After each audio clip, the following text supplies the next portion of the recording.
Following a long and arduous journey over the plains, a crow was perishing with thirst. Reaching a small campsite, the crow was delighted to spy a pitcher and flew down to it, hoping to find water. Upon reaching the pitcher, the crow discovered to his grief that it contained so little water that he could not possibly reach it with his small beak. As hard as he tried to stretch his neck and maneuver his body, all of his efforts were in vain, as he could still not reach the water. Wary of wasting his dwindling energy, the crow perched upon the pitcher whilst he pondered his predicament. After much deliberation, the crow at last came upon a solution, and he set about collecting as many stones as he could carry in his beak, and began dropping them, one by one, into the pitcher. Soon the stones had raised the water level within the crow's reach, and he drank gleefully, thus saving his life. Moral of the story: necessity is the mother of invention. Critical thinking is a framework that allowed the crow to envisage an innovative way in which to reach the water.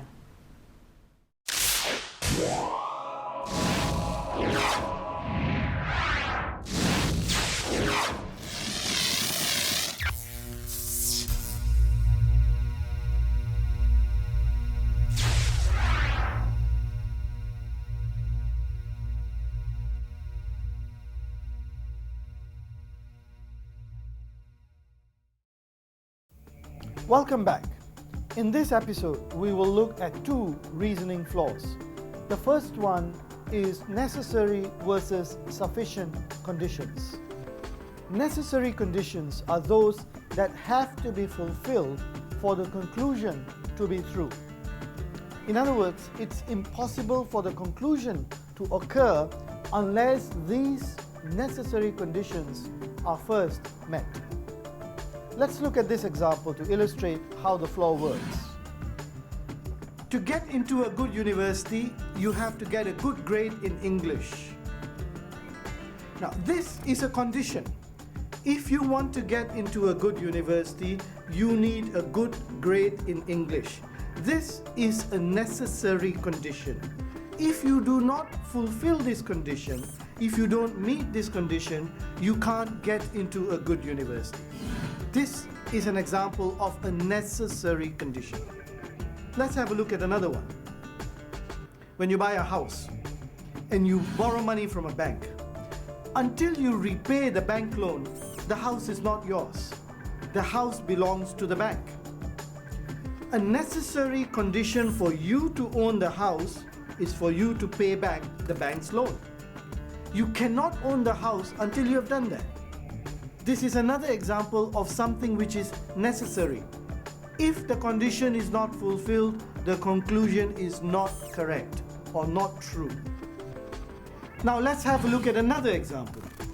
People who don't study regularly are the ones who fail exams.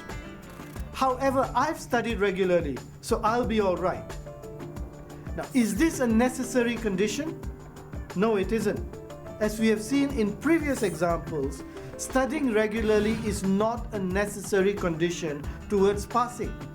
Various other factors are involved. Let's have a look at another one.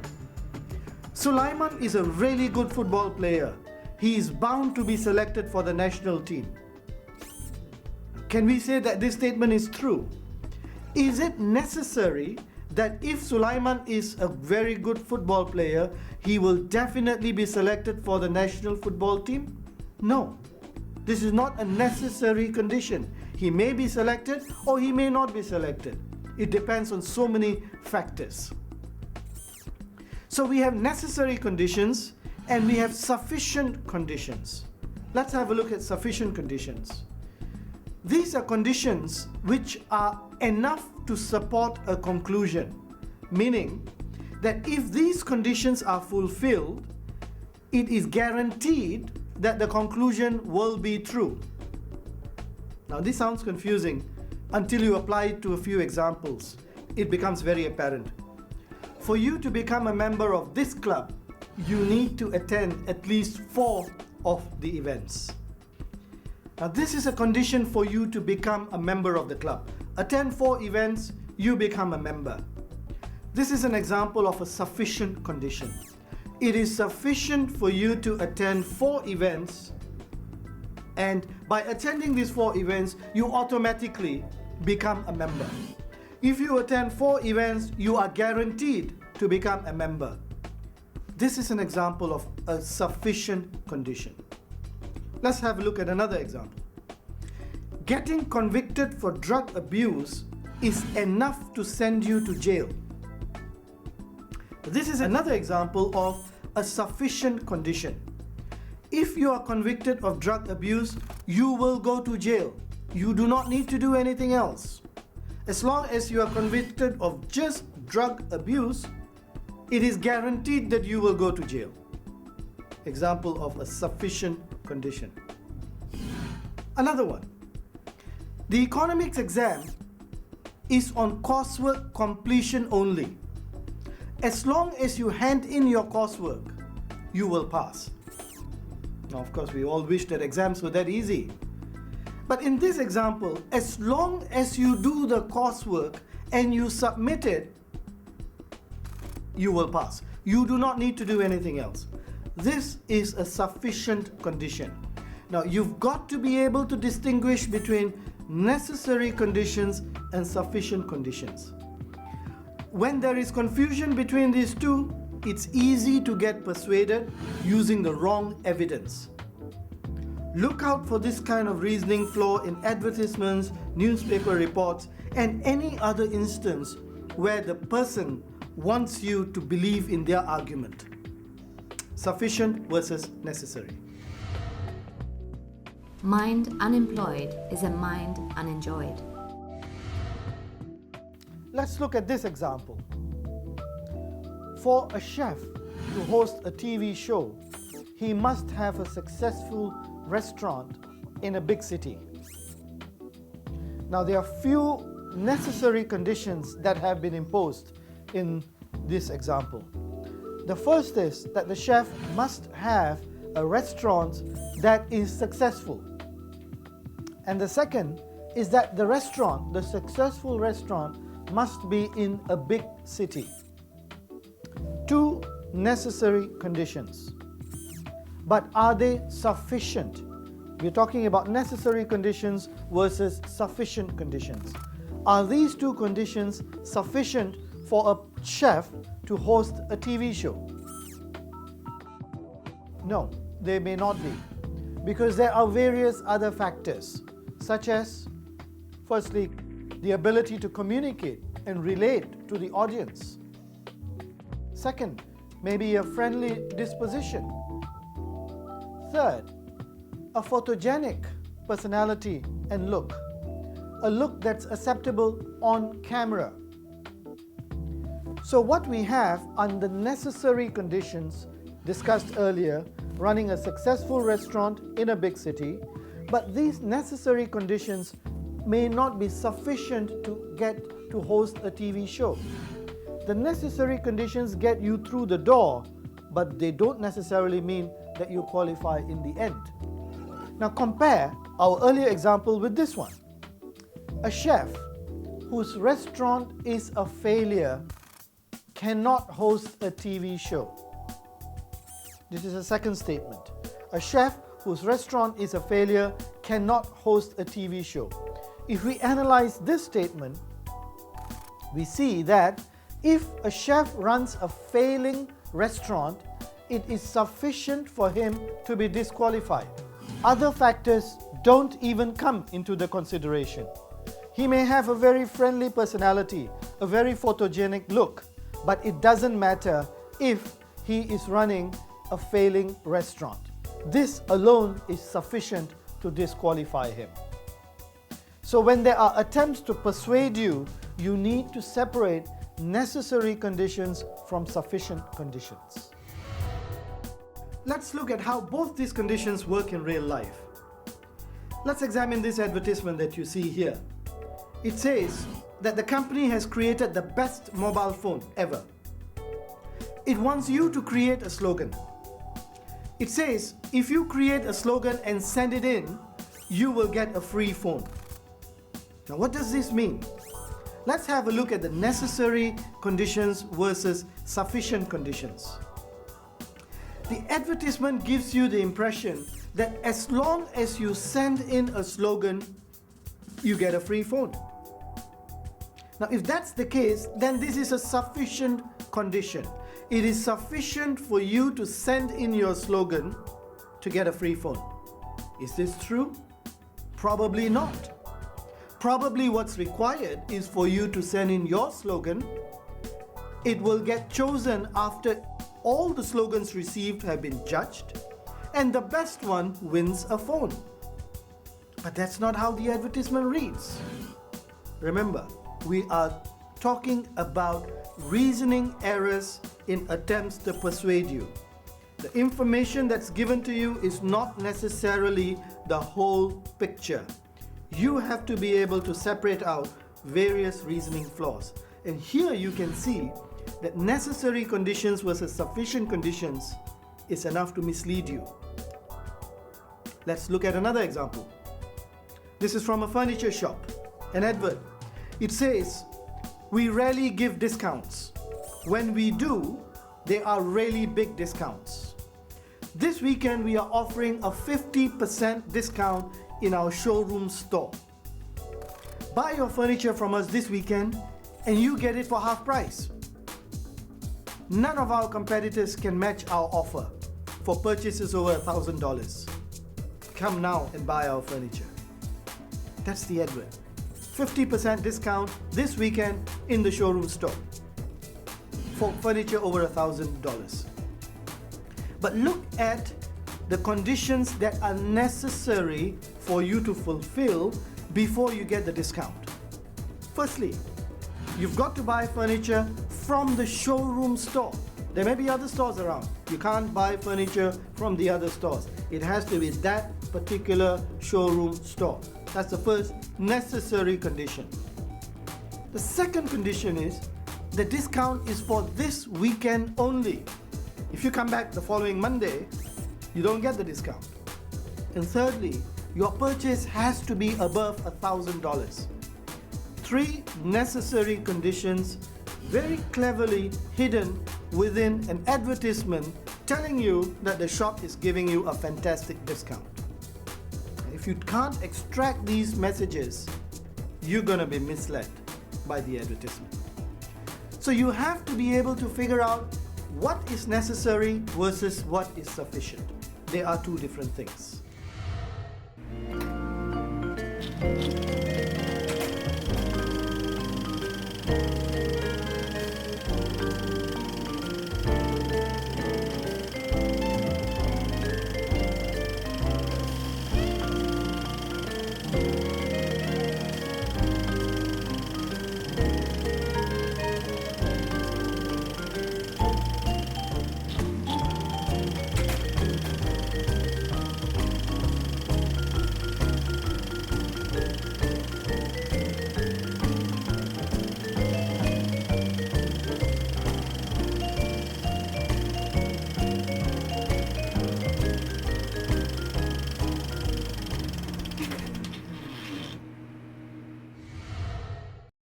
Let's look at another example.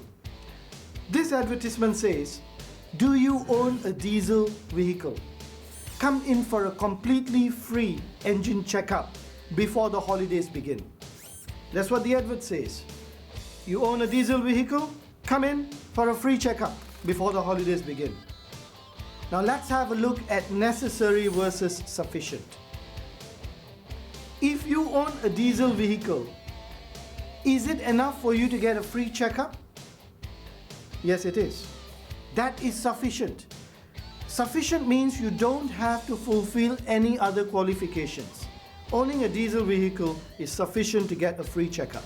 It doesn't matter what kind of vehicle it is. It may be a lorry, it may be a bus, it may be a car. It doesn't matter what brand it is.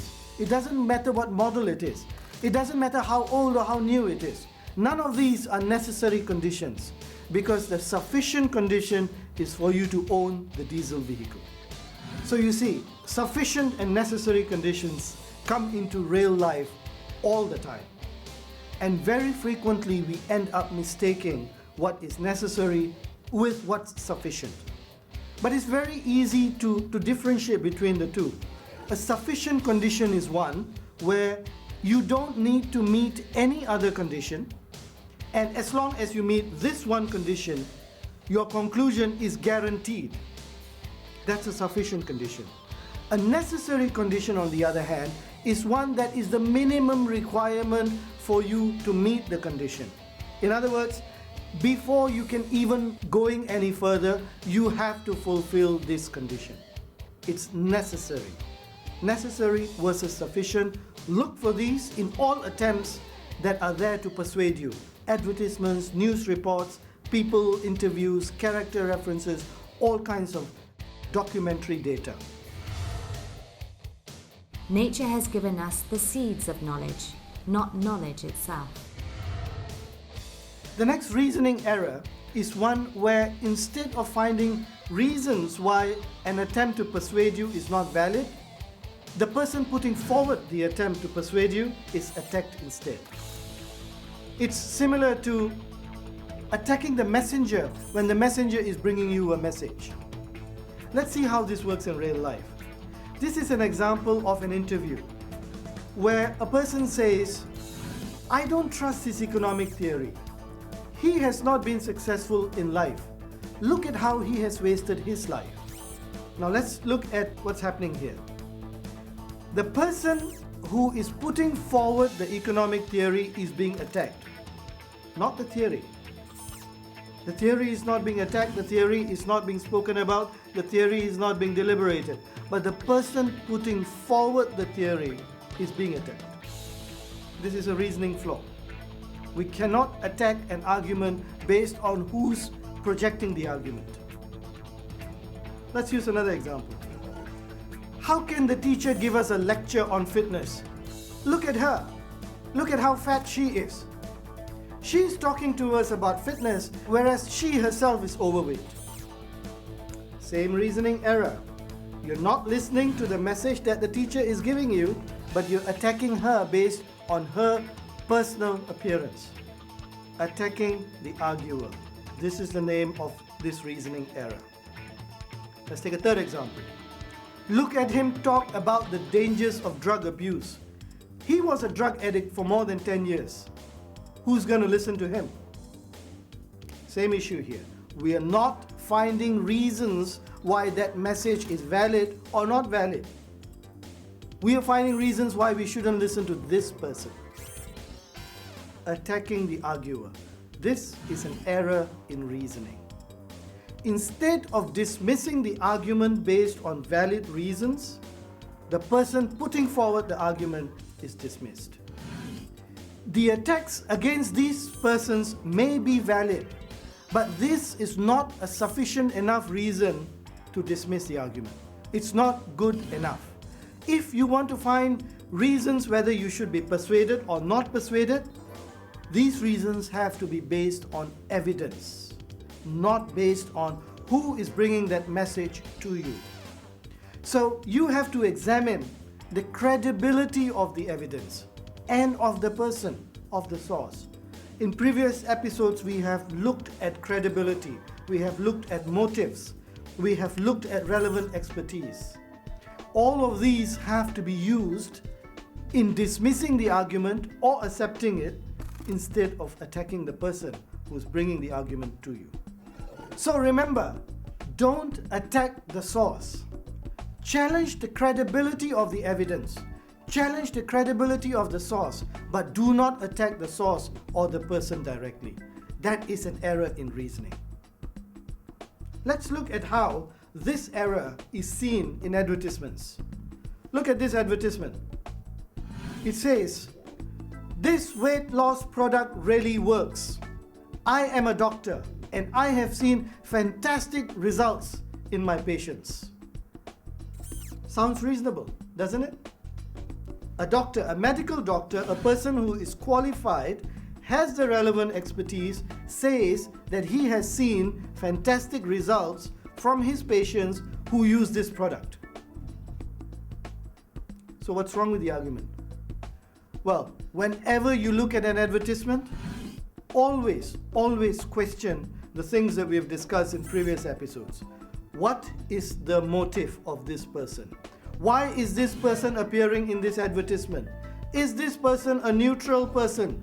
Is there a vested interest? Is he biased? Is he prejudiced? Always examine the motive. Second, examine, has he got the ability to observe? Lessons we have covered in previous episodes. Does he have the ability to observe? Does he have the relevant expertise? In this case, a medical doctor clearly has the relevant expertise. But what's the motive behind him appearing in this advertisement? You have to question that to determine it.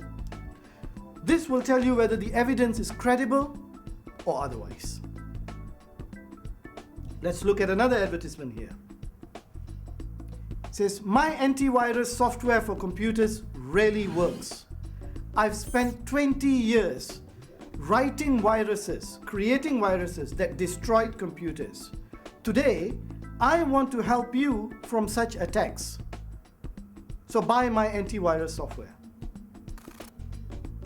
Now, on first glance, you may think, well, this is the guy who previously attacked our computers with viruses.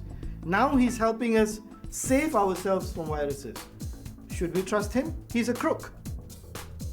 But remember what this reasoning flaw is all about. Do not attack the source. Find out if the evidence is credible. Attack the credibility of the evidence, not the person. So let's look at the credibility of the evidence. That's what you have to determine. Similar example, convicted person saying, after spending 5 years in jail, I know how to keep your children out of jail. So sign up for my training program now. Is this advert credible? Remember, do not attack the source.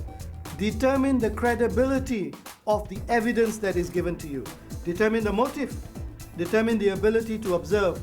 Determine the relevant expertise. Let's summarize what we have been looking at in this reasoning flow. Attacking the arguer. Separate the message from the messenger. They are two different things. When there is an attempt to persuade you to do something, look at the reasons and the evidence presented to you.